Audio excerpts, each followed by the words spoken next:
देखते हैं बच्चों, आज कक्षा 12 गणित का पहला प्रश्नावली। इसमें लिखा है कि निर्धारित कीजिए कि क्या निम्नलिखित संबंधों में से प्रत्येक स्वतुल्य सममित तथा संक्रामक है। तो हम पीछे पढ़ चुके हैं कि स्वतुल्य किसे कहते हैं, सममित किसे कहते हैं, संक्रामक किसे कहते हैं। तो स्वतुल्य के लिए बताया गया है कि किसी समुच्चय ए के लिए ऐसा संबंध होना चाहिए कि उसके प्रत्येक अवयव का स्वयं से संबंध हो, तो इसे स्वतुल्य कहते हैं। जिसे स्वतुल्य के लिए आपको बताया गया है, स्वतुल्य संबंध के लिए बताया गया है कि स्वयं का स्वयं से, माने ए कामा ए आर में होना चाहिए, फॉर ऑल ए जो है इस आर का होना चाहिए, तो इसको कहते हैं स्वतुल्य संबंध। सममित के लिए पढ़े हैं, सममित संबंध में कि ए का बी से अगर संबंध हो तो बी का ए से भी संबंध होना चाहिए, बी का ए से भी संबंध होना चाहिए, तो इसको सममित कहेंगे। संक्रामक के लिए पढ़े हैं कि ए कामा बी, संक्रामक के लिए पढ़े हैं कि अगर ए कामा B, B comma C R में है तो ए कामा सी भी आर में होना चाहिए, तो ये संक्रामक होगा। हम इसी परिभाषा के आधार पर इस संबंध को हमको बताना है कि यह स्वतुल्य है कि सममित है कि संक्रामक है। यहाँ पर देखते हैं कि ये जो समुच्चय ए है, यह 1 2 3 4 5 से लेकर के 14 तक दिया गया है और संबंध आर इस प्रकार परिभाषित है। आर को यहाँ पर लिख सकते हैं, लिखेंगे यहाँ पर हल में, हल लिखा जाएगा कि आर ऐसा है कि ए से ए में संबंध है। ए से ए में संबंध को बताया गया था कि इसको द्विधारी संबंध कहते हैं, माने स्वयं यहाँ पर देखेंगे स्वयं ये का ए से ही संबंध है, तो इसको द्विआधारी संबंध कहते हैं। यहाँ पर जो परिभाषित किया गया है आर, वार बराबर दिया गया है कि x कामा वाई ऐसा है कि 3x माइनस वाई बराबर 0। ध्यान देंगे ये 3x माइनस वाई बराबर 0, इनको लिख सकते हैं, y को इधर लेके जाएंगे तो y बराबर 3x, यानी ये जो r का मान है ये y बराबर आ जा रहा है 3x। यहाँ पर x का कोई भी मान भरो, इसमें से a के लिए कोई भी मान भरो, तो यहाँ पर लिखते हैं यदि x का मान हम लोग 1 भर लें, x का मान 2 भर लें, x का मान 3 भर लें, x का मान 4 भर लें, x का मान 5 भर लें, x का मान 6 भर लें, 7 भर लें, तो देखेंगे ये y का जो मान आएगा x बराबर 1 के लिए, तो जब 1 भरेंगे तो 3 1 में 3 हो जाएगा।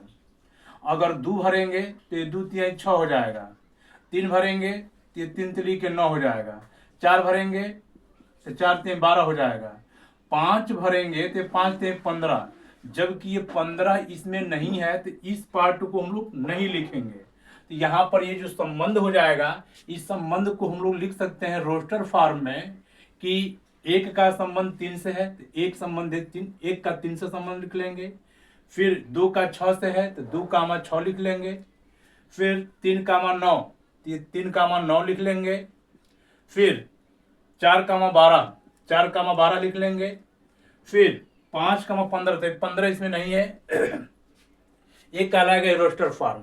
अब इस पर ही हमको बताना है कि यह स्वतुल्य है कि सममित है कि संक्रामक है। तो स्वतुल्य के लिए देखेंगे क्या लिखेंगे, यहाँ पर लिखेंगे स्वतुल्य संबंध के लिए हम लोग जानते हैं कि स्वयं का स्वयं से संबंध होना चाहिए, स्वतुल्य संबंध। यानी अगर यहाँ पर ये जो मान आ रहा है 1 2 3 4 5 6 से लेकर 14 तक, तो 1 का 1 से, 2 का 2 से, 3 का 3 से, 4 का 4 से, यानी प्रत्येक अवयव का स्वयं से संबंध होना चाहिए, तब तो ये स्वतुल्य है, अन्यथा स्वतुल्य नहीं है। तो देख रहे हैं कि 1 इसमें है तो 1 का 1 से संबंध नहीं है, 2 का 2 से संबंध नहीं है, 3 का 3 से नहीं है, तो हम लोग यहाँ पर लिख सकते हैं कि 1 कामा 1, 2 कामा 2, 3 कामा 3, और भी इसमें लिख सकते हैं जैसे 14 कामा 14, तो इस आर में नहीं है, इसलिए आर एक स्वतुल्य संबंध नहीं है, स्वतुल्य संबंध नहीं है। देखते हैं सममित के लिए, ये स्वतुल्य सममित के लिए देखते हैं। सममित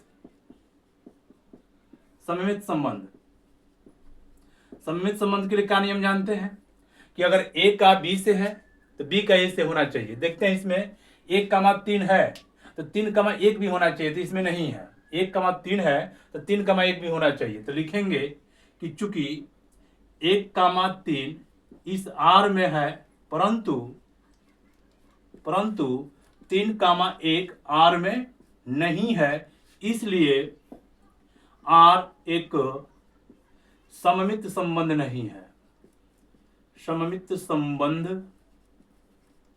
नहीं है, ये सममित नहीं है। संक्रामक के लिए यहां देख लेते हैं, ये संक्रामक के लिए संक्रामक संबंध, संक्रामक संबंध के लिए क्या लिखेंगे, जैसे मान लो 1,3 3,9 तो 1,9 भी होना चाहिए। यहां पर लिख सकते हैं कि 1,3 व 3,9 इसमें R में है परंतु 1,9 इस R में नहीं है, इसलिए यह संक्रामक भी नहीं है, यह संक्रामक संबंध नहीं है। ये इसका आंसर हो जाएगा। ये ना तो स्वतुल्य है, ना सममित है, ना संक्रामक है। अतः लिख सकते हैं नीचे कि अतः R ना तो स्वतुल्य है, ना सममित है, ना संक्रामक है। ये इसका आंसर हो जाएगा। देखते हैं दूसरा सवाल। पहला का दूसरा में दिया गया है कि प्राकृत संख्याओं n के समुच्चय, प्राकृत संख्याओं समुच्चय n में R इस तरह से परिभाषित है। तो यहां से हम लोग लिख सकते हैं कि ये जो दिया गया है, ये द्विधारी संक्रिया, द्विधारी संबंध में जो मान दिया गया है वो R इस प्रकार से परिभाषित है कि n से n में है, यानी दोनों प्राकृत संख्या है, इधर भी प्रांत भी और स्वप्रांत भी। तो यहाँ पर लिखा गया, परिभाषित में दिया गया है कि R ऐसा है कि x, y ये इस प्रकार से है कि y बराबर x प्लस 5। यहाँ पर प्राकृत संख्या दिया गया, प्राकृत संख्या 1 से लेकर के अनंत तक होती है। तो इनको हम लोग रोस्टर फॉर्म में कैसे लिखेंगे, अगर हम x का मान 1 भरने, ध्यान देंगे यहाँ x का जो मान दिया गया, शर्त दे दिया गया है कि x का मान 4 से छोटा होगा, यानी x का मान हम लोग लिख सकते हैं x का मान 1, x का मान 2, x का मान 3 मैंने 4 से छोटा 3 तक। तो जब 3 भरेंगे तो यहाँ y का मान आ जाएगा, देखो 1 के लिए जब भरेंगे तो 1 और 5 मिलकर के 6, यहाँ पर y का मान आ जाएगा 2 के लिए, 2 भरेंगे तो 2 और 5 7, अगर यहाँ 3 भर देंगे तो 3 और 5 8। तो यहाँ पर ये जो रोस्टर फॉर्म में जो मान आएगा, R का जो मान आ जाएगा वह आएगा, अगर यहाँ 1 भरेंगे तो y का मान 6 आ जाएगा, अगर ये 2 भरेंगे तो ये 7 होगा, 3 भरेंगे तो 8 होगा। अब ये जो R दिया गया है, अब इसमें हमको ये बताना है कि यह स्वतुल्य है कि सममित है कि संक्रामक है। तो हम लोग यहाँ पर लिखेंगे स्वतुल्य के लिए, लिखते हैं स्वतुल्य, स्वतुल्य संबंध। स्वतुल्य संबंध में क्या जानते हैं कि स्वयं का स्वयं से संबंध होना चाहिए। यहाँ पर जो भी प्राकृत संख्या है 1 से लेकर के अनंत तक, तो स्वयं का स्वयं से होना चाहिए, यानी 1 का 1 से, 2 का 2 से, 3 का 3 से, 4 का 4 से, स्वयं का स्वयं से होना चाहिए। यहाँ देख रहे हैं कि 1 का 1 की संबंध नहीं है, यानी लिख सकते हैं कि a, R में नहीं है for all a belongs to R के लिए, प्राकृत संख्या के लिए, किसी भी प्राकृत संख्या के लिए यह संभव नहीं है। या ऐसे भी लिख सकते हैं कि 1, 1, 2, 2, 3, 3, 4, 4 आदि इसमें R में नहीं है, अतः R एक स्वतुल्य संबंध नहीं है। ये स्वतुल्य के लिए हो गया। अब देखते हैं सममित के लिए। सममित के लिए क्या जानते हैं, सममित के लिए जानते हैं, सममित संबंध के लिए कि अगर a का b से है तो b का a से होना चाहिए। जैसे यहाँ पर 1,6 है तो 6,2 होना चाहिए। यहाँ लिख सकते हैं कि 1,6 इस R में है परंतु 6,1 इस R में नहीं है। जब पहले वाला नहीं मिल रहा तो और सब लिखने की जरूरत नहीं है और किसी को खोजने की जरूरत नहीं है। तो यहाँ लिख सकते हैं कि 1,6 R में है परंतु 6,1 R में नहीं है, इसलिए R एक सममित संबंध नहीं है। अब देखते हैं सममित के बाद संक्रामक के लिए। संक्रामक संबंध। संक्रामक संबंध के लिए देखते हैं, संक्रामक संबंध में आ जाएंगे, देखते हैं संक्रामक संबंध के लिए। तो ये संक्रामक संबंध भी नहीं है, तो लिख देना यहां पर कि यह संक्रामक संबंध नहीं है। जैसे ए कामा बी, बी कामा सी इस आर में नहीं है, इसलिए इसलिए इसलिए यह संक्रामक संबंध नहीं है।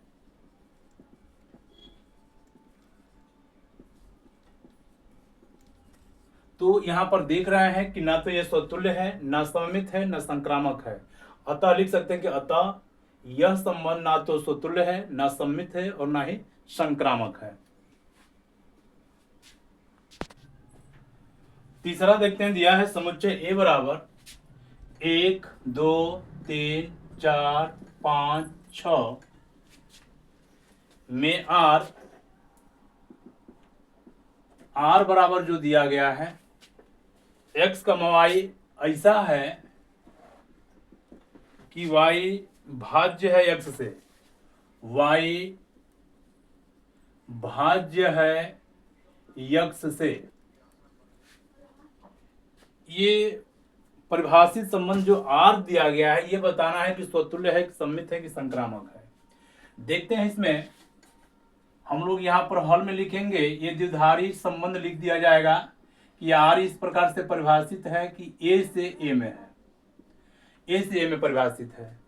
यहाँ पर ये जो Y है, मतलब दूसरका वाला जो पद है, ये पहले वाले पद से भाज्य है।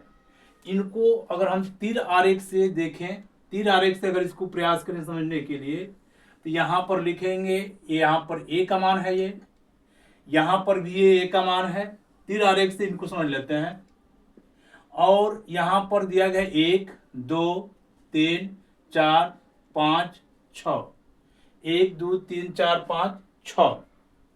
यहाँ पर ये दिया गया है 1 2 3 4 5 6।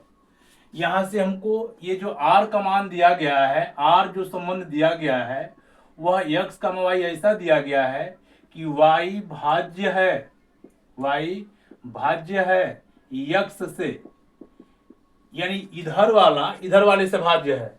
तो एक से x है, x से y कौन कौन कट रहा है? तो एक से एक भी कट जाएगा, एक से एक कटेगा, एक से 2 भी कट जाएगा, एक से 3 भी कट जाएगा, एक से 4 भी कट जाएगा, एक से 5 भी कट जाएगा, एक से 6 भी कट जाएगा। तो हम यहाँ पर इसको अगर लिखें तो R बराबर लिखा जा सकता है कि 1 का 1 से भी संबंध है, 1 का 2 से संबंध है, 1 का 3 से संबंध है, 1 का 4 से संबंध है, 1 का 5 से संबंध है और 1 का 6 से भी संबंध है। फिर देखते हैं 2 से, तो 2 से देखो 1 नहीं कटेगा, नहीं लिखेंगे। 2 का 2 से कट जाएगा, ये y है। 2 से 4 कट जाएगा, 2 से 6 कट जाएगा। तो हम यहाँ लिखेंगे कि 2 से कटेगा, 2 4 से कटेगा और 2 6 से कटेगा। अब 3 से देखते हैं, 3 से 1 नहीं कटेगा, 2 नहीं कटेगा, 3 से 3 कटेगा, तो 3 से 3 कटेगा, यहाँ लिख लेते हैं। फिर 3 से 6 कटेगा, 3 से 6 भी लिख लेते हैं। फिर यहाँ 4 का देखते हैं, 4 से 4 कटेगा, तो यहाँ पर लिखेंगे 4 कामा 4, फिर 4 से और कोई नहीं कटेगा। 5 से देखते हैं, तो 5 से केवल 5 कटेगा, 6 से केवल 6 कटेगा। यहाँ 5 कामा 5 मिल जा रहा है, 6 कामा 6 भी मिल जा रहा है। अब यहाँ पर हमको देखना है कि यह स्वतुल्य है कि सममित है कि संक्रामक है। तीर आरेख बना लेने से ये थोड़ा सा हमको आसान हो जाएगा। यहाँ पर लिखते हैं स्वतुल्य संबंध। स्वतुल्य संबंध में जानते हैं कि स्वयं का स्वयं से संबंध होना चाहिए। इसमें जो भी है 1 का 1 से, 2 का 2 से, 3 का 3 से संबंध है, तो लिखेंगे 1 कामा 1, 2 कामा 2, 3 कामा 3, 4 कामा 4, 5 कामा 5, 6 कामा 6 इस R में है।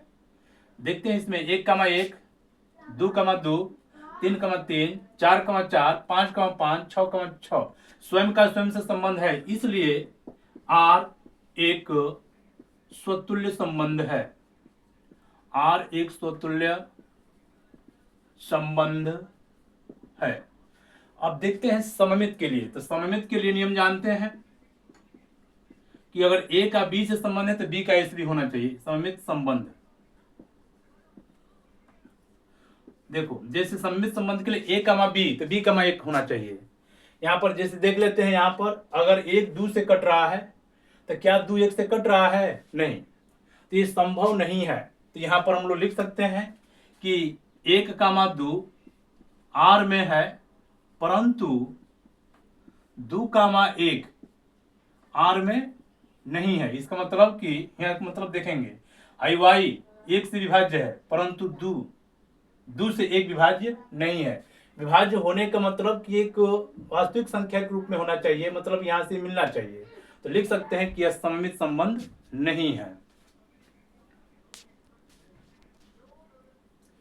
1, 2 होने का मतलब कि 2 1 से कट रहा है। 2, 1 का मतलब कि 1 2 से कटना चाहिए, लेकिन ये ऐसा संभव नहीं है। तो लिख सकते हैं कि अतः R सममित संबंध नहीं है। अब देखते हैं संक्रामक के लिए। संक्रामक देखते हैं। संक्रामक संबंध, संक्रामक संबंध की बात करेंगे। जैसे A, B तो B, C तो A, C होना चाहिए। देखते हैं 1, 2 से और कोई है तो 2 से ये है, तो 1 से 4 का भी होना चाहिए। ये मिल रहा है, ये वाला पास हो जाएगा। 1, 3 तो 3, देख रहे हैं कि 3, ये है, तो 1, 6 भी हो जा रहा है, तो ये भी है। 1, 4 तो 4, और कोई होना चाहिए। तो 4, देखेंगे यहाँ पर 4, ये 4 नहीं, इसको नहीं लिखेंगे। 1, 5 है तो 5, देखेंगे, ये नहीं मिल रहा है। तो लिख सकते हैं, इसको ऐसे लिखेंगे A, B व B, C R में है, परंतु A, C R में नहीं है, इसलिए यह संक्रामक संबंध नहीं है। नहीं, यहां से मिल रहा है 1, 2 तो 2, 4 तो 1, 4 मिल रहा है। तो यहां पर लिख सकते हैं कि 1, 2 R में है व 2, 4 इसमें है, तथा 1, 4 भी इस R में है, इसलिए यह संक्रामक संबंध है। इसलिए संक्रामक संबंध है, लिख देंगे, ये इसका आंसर हो जाएगा। देखते हैं चौथा दिया गया है, समस्त पूर्णांकों के समुच्चय Z में, जो Z है समस्त पूर्णांक है। समस्त पूर्णांक मतलब धनात्मक पूर्णांक और ऋणात्मक पूर्णांक दोनों है। तो इस तरह से परिभाषित है कि x - y एक पूर्णांक है, यानी पहले वाले में से दूसरे वाले को घटाएंगे तो एक पूर्णांक प्राप्त होगा। हम लोग यहाँ पर लिखते हैं कि ये जो द्विधारी संबंध दिया गया है वह इस प्रकार से परिभाषित है कि Z से Z में है। Z से Z में, जहाँ Z सभी धनात्मक और ऋणात्मक समस्त पूर्णांक के लिए बात किया जा रहा है। ये R जो परिभाषित दिया गया है, ये दिया गया है x, y ऐसा है कि पहले में से दूसरे को यदि घटा रहे हैं तो एक पूर्णांक है, वह पूर्णांक या तो धनात्मक भी हो सकता है या ऋणात्मक हो सकता है, केवल पूर्णांक की बात किया गया है। हम लोग यहाँ देखेंगे कि Z के लिए हम लोग अगर बात कर लें तो धनात्मक ऋणात्मक पूर्णांक मतलब 0, 1, 2, 3 से लेकर अनंत तक, -1, -2 से लेकर के अनंत तक, इसी तरह से 0, 1, 2 से अनंत तक, ये अनंत तक। तो इसको इस तरह से दिखाएंगे तो बहुत बड़ी संख्या हो जाएगी। हम इसको यहाँ पर लिख लेते हैं स्वतुल्य के लिए। स्वतुल्य संबंध। स्वतुल्य संबंध में जानते हैं कि स्वयं का स्वयं से संबंध होना चाहिए। कोई भी संख्या ले लो, कोई भी पूर्णांक ले लो, अगर किसी पूर्णांक को स्वयं में से स्वयं को घटाएंगे तो शून्य मिल जाएगा, या अगर यहाँ पर बात करते हैं दोनों ऋणात्मक मिला लेंगे तो घटाएंगे तो ये शून्य मिल जाएगा, प्लस ले लेंगे, अगर एक प्लस एक माइनस ले लेंगे तो ये कुछ मिल जाएगा, यानी कुछ ना कुछ पूर्णांक मिलेगा ही मिलेगा। तो हम यहाँ लिख सकते हैं कि ए कामा ए आर में है फॉर आल, जो ए होगा ये सभी पूर्णांक के लिए है, ये सभी पूर्णांकों धनात्मक पूर्णांकों के लिए या ऋणात्मक पूर्णांकों के लिए है। इसलिए आर एक स्वतुल्य संबंध है, स्वतुल्य संबंध है, इनको इसे ही लिख देंगे। अब देखते हैं सममित के लिए, सममित संबंध। सममित संबंध में क्या जानते हैं, अगर ए का बी से है तो बी का ए से होना चाहिए। तो यहाँ पर देखें कोई भी दो पूर्णांक ले लो, दो पूर्णांकों का अंतर करेंगे तो सदैव एक पूर्णांक मिलेगा, अगर इनके क्रम को बदल करके भी अगर आप माइनस करते हैं तो भी एक पूर्णांक ही मिलेगा। तो हम यहाँ कह सकते हैं कि ए कामा बी आर में है तथा बी कामा ए भी आर में मिलेगा, क्योंकि इनको अलग आगे पीछे कर देंगे, इनके स्थान को बदल देंगे तो भी एक पूर्णांक ही मिलेगा। ए कामा बी का मतलब ए में से बी को घटाएंगे तो एक पूर्णांक मिलेगा, जहां पर ए बी दोनों पूर्णांक हैं। बी में से ए को घटाएंगे यानी दोनों पूर्णांकों को घटाएंगे तो भी एक पूर्णांक मिलेगा। अतः यह कह सकते हैं कि सममित संबंध है, इसलिए आर एक सममित संबंध है। देखते हैं सममित के बाद संक्रामक, संक्रामक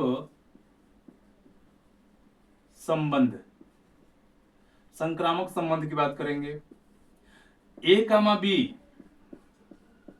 आर में मिलेगा, माना ए कामा बी है, और बी कामा सी, बी कामा सी मान कर लिख देंगे इसको, माना ए कामा बी तथा बी कामा सी आर में मिल रहा है, तो ए कामा सी यानी ए और सी ये भी एक पूर्णांक है, इसको भी घटाएंगे तो पूर्णांक मिलेगा ही मिलेगा। तो ए कामा सी भी आर में मिलेगा, तो ए कामा सी भी आर में मिल जाएगा। अतः आर एक संक्रामक संबंध है, एक संक्रामक संबंध है, ये लिखना है। देखते हैं पांचवा दिया गया, किसी विशेष समय पर किसी नगर के निवासियों के समुच्चय में निम्नलिखित संबंध आर। पहला दिया गया इसमें कि यक्स कमा वाई ऐसा है कि यक्स तथा वाई एक ही स्थान पर कार्य करते हैं। तो स्वतुल्य के लिए हम लोग जानते हैं कि स्वयं का संबंध स्वयं से होना चाहिए, तो स्वयं व्यक्ति एक ही स्थान पर कार्य करेगा। यहाँ पर लिख सकते हैं स्वतुल्य संबंध के लिए, स्वतुल्य संबंध। स्वतुल्य संबंध में लिखेंगे ए कामा ए या यक्स कामा यक्स, इस पर यक्स लिख देते हैं। स्वतुल्य संबंध में लिख देंगे कि यक्स कामा यक्स, ए यक्स कामा यक्स एक ही स्थान पर, एक ही स्थान पर कार्य करते हैं, एक ही स्थान पर कार्य करते हैं। यानी x comma x, x comma x R में है, इसलिए यह संबंध एक स्वतुल्य संबंध है, एक स्वतुल्य संबंध है। अब देखते हैं सममित के लिए, सममित संबंध। सममित संबंध में अगर यक्स कामा वाई एक ही स्थान पर कार्य करते हैं, यहाँ लिखेंगे कि यक्स कामा वाई आर में है, इसका क्या मतलब हुआ कि यक्स तथा वाई एक ही स्थान पर कार्य करते हैं।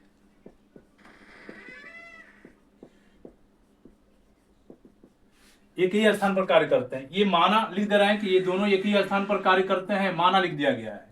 तो y कामा यक्स भी आर में होगा, इसका मतलब कि y तथा यक्स एक ही स्थान पर कार्य करते हैं। ये देख रहे हैं कि यक्स कामा y आर में है, तो y कमा x भी r में है। जैसे मान लेते हैं कि राम और मोहन किसी एक ही स्थान पर कार्य करते हैं, तो इसको मोहन और राम भी एक ही स्थान पर कार्य करते हैं कहा जा सकता है। यानी यहां पर देख रहे हैं कि a कमा b r में है, तो b कमा a भी r में है, अतः यह एक सममित संबंध होगा। लिख सकते हैं कि अतः r एक सममित संबंध है।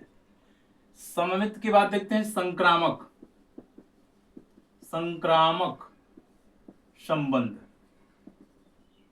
संक्रामक संबंध का मतलब मान लेते हैं, माना कि x कामा y r में है तथा y कामा z r में है। इसका मतलब कि x और y एक ही स्थान पर कार्य करते हैं। लिख देते हैं, इसका मतलब कि यदि x तथा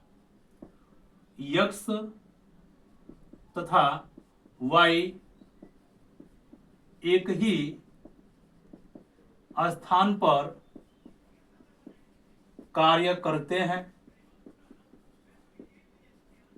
तथा y का z का मतलब हुआ कि y तथा z एक ही स्थान पर कार्य करते हैं। तो जब ये x और y एक ही स्थान पर कार्य करते हैं, y और z एक ही स्थान पर कार्य करते हैं, तो क्या x और z भी एक ही स्थान पर कार्य करेंगे कि नहीं करेंगे? करेंगे ही करेंगे। जैसे यहाँ उदाहरण देखते हैं, राम और मोहन एक ही स्थान पर कार्य करते हैं, और कहा जाए कि मोहन और रमेश एक ही स्थान पर कार्य करते हैं, तो क्या ये राम और जब ये दोनों एक ही साथ है तो ये भी वहां पर कार्य कर रहे होंगे? तो कह सकते हैं कि राम और रमेश भी एक ही स्थान पर कार्य करते हैं। अतः कह सकते हैं कि अतः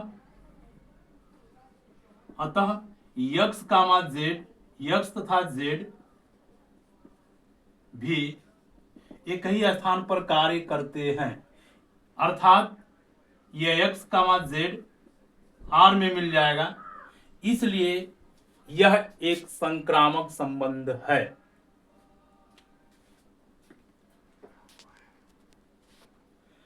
देखते हैं, तीसरा दिया गया है, नहीं दूसरा दिया गया है, पांचवा का दूसरा b। इसमें b कह रहा है कि r x कमा y ऐसा है कि x तथा y एक ही मोहल्ले में रहते हैं। बिल्कुल यही प्रश्न है जो ये वाला है, वो एक ही स्थान पर कार्य करते हैं। इसने दिया है कि एक ही मोहल्ले में रहते हैं, तो ये बिल्कुल जैसे लगाए हैं बिल्कुल ऐसे ही लिखेंगे। यहाँ पर लिखेंगे स्वतुल्य के लिए x कामा x एक ही मोहल्ले में रहते हैं, यहाँ इसको मिटा करके एक ही मोहल्ले में रहते हैं। फिर इसी तरह से यहाँ पर सममित के लिए लिखना, माना x कामा y r में है, यानी इसका मतलब x और y एक ही मोहल्ले में रहते हैं, तो y कामा x भी r में होगा। इसको लिख सकते हैं कि y तथा x एक ही मोहल्ले में रहते हैं। यहाँ पर बस कार्य करते हैं, यहाँ मोहल्ला कर लेना आप, बिल्कुल यही सवाल है, इसको आप लगा लेंगे। तीसरा हम देखते हैं इसके आगे, पांचवा का सी देखते हैं। दिया गया है कि r ऐसा है कि x y से ठीक ठीक 7 सेंटीमीटर लंबा है। x माने पहले वाला जो पद है एक क्रमित युग्म, दूसरे वाले से 7 सेंटीमीटर लंबा है। तो स्वतुल्य में जानते हैं कि स्वयं का स्वयं से संबंध, माने x कामा x, इसका क्या मतलब हुआ कि x से 7 सेंटीमीटर लंबा है। ऐसा कभी संभव नहीं है, कोई भी व्यक्ति स्वयं 7 सेंटीमीटर लंबा नहीं हो सकता। तो यहाँ लिखेंगे स्वतुल्य संबंध में लिखा जाएगा कि x कामा x ये r में नहीं होगा। इसका क्या मतलब हुआ कि x स्वयं x से मैंने स्वयं से मैंने स्वयं से कर लो, केवल x स्वयं से 7 सेंटीमीटर लंबा नहीं होगा। इसका मतलब कि x में नहीं है, यानी इसको ऐसे लिख सकते हैं x कामा x स्वयं से 7 सेंटीमीटर लंबा नहीं होगा, मैंने कोई भी व्यक्ति स्वयं के लिए स्वयं से 7 सेंटीमीटर लंबा नहीं होगा। यहाँ पर लिखेंगे x कामा x r में नहीं है। तो जब इसमें नहीं है इसलिए यह संबंध स्वतुल्य नहीं है। देखते हैं स्वतुल्य का सममित संबंध क्या है? सममित संबंध माना x, y, यहां मान लेते हैं कि x, y में है, माना करके यहां लिखेंगे, मान ले रहे हैं कि x, y r में है। इसका मतलब कि x y से 7 सेंटीमीटर लंबा है। तो क्या y, x r में होगा? यहां पर लिखेंगे कि y, x r में नहीं होगा। इसका मतलब कि y x से 7 सेंटीमीटर का हो जाएगा, छोटा होगा। तो देख रहे हैं कि x, y r में है, परंतु y, x r में नहीं है। यहां पर इसको उदाहरण से समझ लेते हैं कि जैसे यहां पर मान लेते हैं कि राम है, यहां पर मान लेते हैं मोहन है। तो यहां ये राम और ये मोहन से देखो पहला वाला दूसरे वाले से 7 सेंटीमीटर लंबा है। अगर ये 5 सेंटीमीटर का मान लेते हैं 5 मीटर का, 5 फुट का, ये 5 फुट का मोहन है। चलो ये उदाहरण मान लेते हैं 5 सेंटीमीटर मान लेते हैं, 5 सेंटीमीटर का मोहन है। तो ये राम 7 सेंटीमीटर बड़ा होगा इससे, तो 5 7 12 सेंटीमीटर का होगा। यह तो संबंध इसमें मान लिए कि है। तो क्या यह 5 राम और ये 12 मोहन कभी हो सकता है? नहीं, क्योंकि ये जो है इससे 7 सेंटीमीटर छोटा हो गया। लेकिन इसमें संबंध का दिखाना है कि पहला वाला बड़ा होना चाहिए, तो ये वाला शर्त इसमें लागू नहीं हो रहा है, अतः यह सममित संबंध नहीं है। अतः आर सममित संबंध नहीं है, इस तरह से लिख देंगे। अब देखते हैं संक्रामक के लिए, सममित के बाद संक्रामक संबंध। मान लेते हैं कि माना x, y r में है तथा y, z r में है। तो इसका मतलब हुआ कि x y से 7 सेंटीमीटर लंबा है तथा यहां पर देखेंगे तथा ये y z से 7 सेंटीमीटर लंबा है। तो क्या यह x z से 7 सेंटीमीटर लंबा होगा? तो यहां पर देख लेते हैं, जैसे मान लेते हैं कि ये x है, ये y है। अगर ये 5 सेंटीमीटर का है तो ये हो जाएगा 12 सेंटीमीटर। अब यहां पर इसको इसे समझ लेते हैं, मान लो कि ये 14 है, तो ये 21 होगा। अगर यहां से ये y को यहां लिख देते हैं, z को यहां लिख लेते हैं, अगर ये 14 है तो यहां पर ये 7 होगा। तो क्या यह जो है इससे 7 सेंटीमीटर बड़ा है? नहीं है, क्योंकि ये 14 सेंटीमीटर बड़ा हो गया। तो लिखेंगे x, z r में नहीं होगा। क्यों? क्योंकि x z से 14 सेंटीमीटर लंबा होगा, 7 सेंटीमीटर नहीं होगा। ये नहीं मिल रहा है, इसलिए यह संक्रामक संबंध नहीं है। नीचे यहां लिख देंगे, इसलिए यह संक्रामक संबंध नहीं है। देखते हैं डी वाला दिया गया है, x, y की पत्नी है, यानी x जो है y की पत्नी है। इसमें ध्यान देंगे, x y की पत्नी है तो ये पुरुष होगा, ये स्त्री होगी, मैंने महिला होगा। तो यहां पर कामा करके लिखेंगे कि x स्वयं के लिए, कोई भी व्यक्ति स्वयं के लिए पत्नी नहीं हो सकता। यहां लिखेंगे कि स्वतुल्य के लिए, यहां पर लिखते हैं स्वतुल्य के लिए, स्वतुल्य संबंध। यहां लिखेंगे यक्स कामा यक्स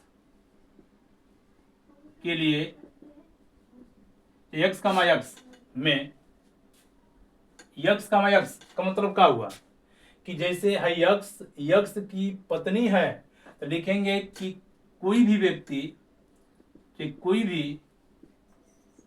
भी स्वयं की पत्नी नहीं हो सकता, स्वयं कोई भी किसी का पत्नी नहीं हो सकता, स्वयं की पत्नी नहीं हो सकता, क्योंकि क्योंकि कोई भी क्योंकि यक्स क्योंकि स्वयं की क्योंकि कोई भी स्वयं की पत्नी नहीं हो सकता, अर्थात यक्स कामा यक्स आर में नहीं है। इस बात को आप पहले लिख लो, इसको यक्स कामा यक्स आर में नहीं है क्योंकि स्वयं की पत्नी नहीं हो सकता, अतः यह एक सत्तुल्य संबंध नहीं है। इसको ऐसे भी लिख सकते हैं, इनको आप चाहो तो शुरू में ही पहले लिख दो, इसको ऐसे ही लिख दो कि यक्स कामा यक्स, लिखेंगे यक्स कामा यक्स आर में नहीं है क्योंकि कोई स्वयं की पत्नी नहीं हो सकता,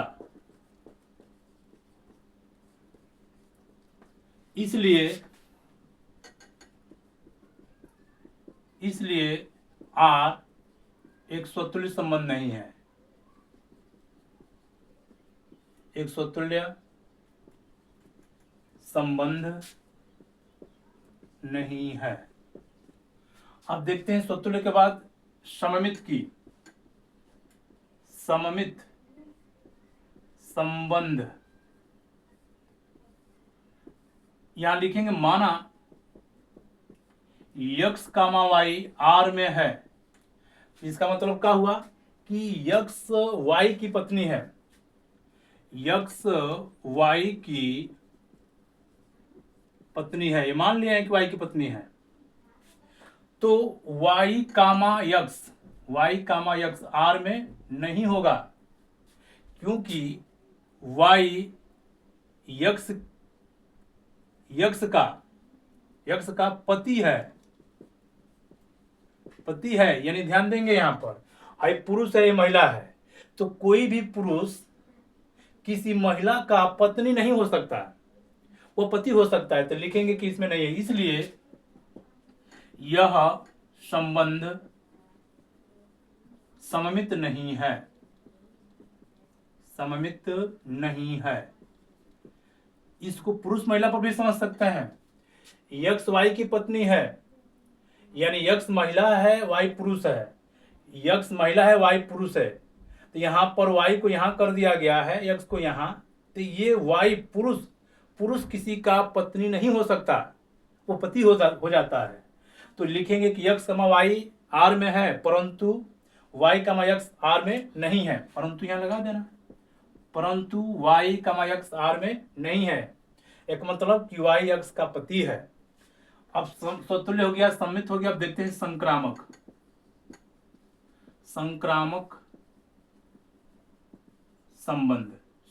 संबंध को समझते हैं। मान लेते हैं, मान ले रहे हैं, माना यक्स कामा वाई आर में है, यानी यक्स वाई की पत्नी है, यक्स वाई की पत्नी है, यक्स वाई की पत्नी है। अब देखो वाई की पत्नी है वाई पुरुष, तो ये पुरुष किसी भी व्यक्ति का पत्नी नहीं हो सकता, ये मिलवे नहीं करेगा। ये देखो संक्रामक के लिए क्या करते हैं कि ए कामा बी फिर बी कामा सी, जब मिलता है तभी ए कामा सी देखते हैं, जब हम मिलवे नहीं करेगा तो भी इसको संक्रामक मान लेते हैं। अगर इस बात को ध्यान देंगे, ए कामा बी फिर बी कामा सी अगर नहीं मिल रहा है तो इसको छोड़ देंगे, संक्रामक में ही गिनती करते हैं। ये यहां पर लिख सकते हैं कि चूंकि वाई एक पुरुष है, वाई एक पुरुष है जो कि कभी भी किसी का पत्नी नहीं हो सकता। तो जब ये मिल नहीं रहा है तो जैसे ए कामा बी फिर बी कामा सी, ये जब मिलता है तभी जाकर ए कामा सी देखते हैं। तो जब ये संभव नहीं है तो ए कामा सी देखने की जरूरत नहीं है। अतः लिख सकते हैं कि अतः यह संबंध संक्रामक संबंध है। यह संबंध संक्रामक है।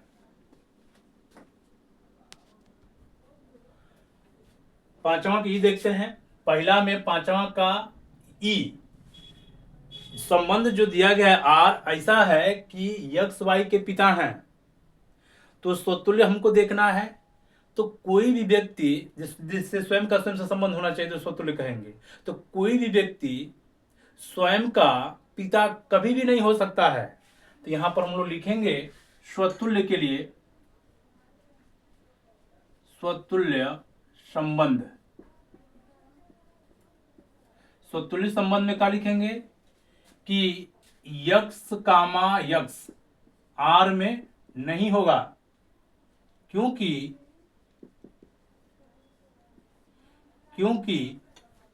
यक्स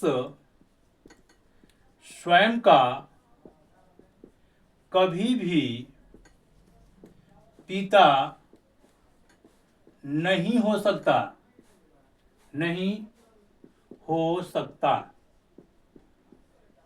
या लिख सकते हैं कि कोई भी व्यक्ति स्वयं का पिता कभी भी नहीं हो सकता, इसलिए यह स्वतुल्य संबंध नहीं है। इसलिए यह संबंध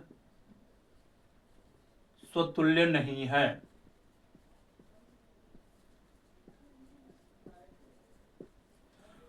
सममित के बाद देखते हैं सूत्र के बाद सममित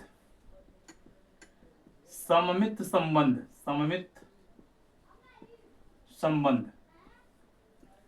मान लेते हैं कि यक्स कामा वाई आर में है। लिखेंगे माना यक्स कामा वाई आर में है। तो इसका क्या मतलब हुआ कि यक्स वाई के पिता हैं। यक्स वाई के पिता हैं। यक्स वाई के पिता हैं। तो वाई आर में नहीं होगा। तो यहां लिख देंगे तो वाई कभी भी इस तरह से नहीं होगा। इसका मतलब कि वाई यक्स के क्या हो जाएंगे, अब पुत्र हो जाएंगे, क्योंकि पिता वाला संबंध नहीं है। वाई के पुत्र होंगे, पुत्र हैं। उदाहरण समझ सकते हैं जैसे दशरथ और ये राम, दशरथ और राम। तो यहां पर लिखा गया कि यक्स वाई के पिता हैं, यानी है यक्स हो गया, यक्स इसके पिता हैं। तो का इनको इधर कर देंगे तो ये कभी संभव है? कभी राम दशरथ के पिता हो सकते हैं? नहीं। तो ये लिखेंगे कि अतः यह संबंध सममित संबंध नहीं है। सममित संबंध नहीं है। संक्रामक के लिए देखते हैं संक्रामक संबंध। संक्रामक संबंध में लिखेंगे माना यक्स कामा वाई आर में है तथा वाई कामा जेड आर में है। इसको मान लिए हैं। इसका मतलब हुआ कि यक्स वाई के पिता हैं, इसका मतलब वाई जेड के पिता हैं। यहां लिख सकते हैं कि चूंकि यक्स वाई के पिता तथा वाई जेड के पिता हैं, तो क्या इसमें जो संबंध आएगा जैसे एक्स कमा वाई कमा जेड, तो यक्स कमा जेड होना चाहिए। यक्स कमा वाई का मतलब कि यक्स वाई के पिता हैं, वाई कमा जेड का मतलब वाई जेड के पिता हैं। तो क्या यक्स जेड के पिता होंगे? तो ये कभी नहीं होगा। तो यहां पर लिख सकते हैं कि अतः यक्स जेड के पिता नहीं होंगे, दादा होंगे। यक्स जेड के दादा हैं। जबकि संबंध इसमें क्या दिया गया है, पिता का। लिख सकते हैं कि अतः इसलिए यक्स कामा जेड आर में नहीं है, तो ये संक्रामक नहीं होगा। जैसे उदाहरण में देखते हैं कि ये दशरथ, ये राम, अगर ये राम तो इनके पुत्र हो जाएंगे ये लव, तो इनमें जो संबंध होगा ये दादा का होगा। वही बात यहां पर लिखा गया है। लिख सकते हैं कि यह ना तो स्वतुल्य है, ना तो सममित है, और ना ही संक्रामक है। लिख देंगे कि अतः यह संबंध संक्रामक नहीं है।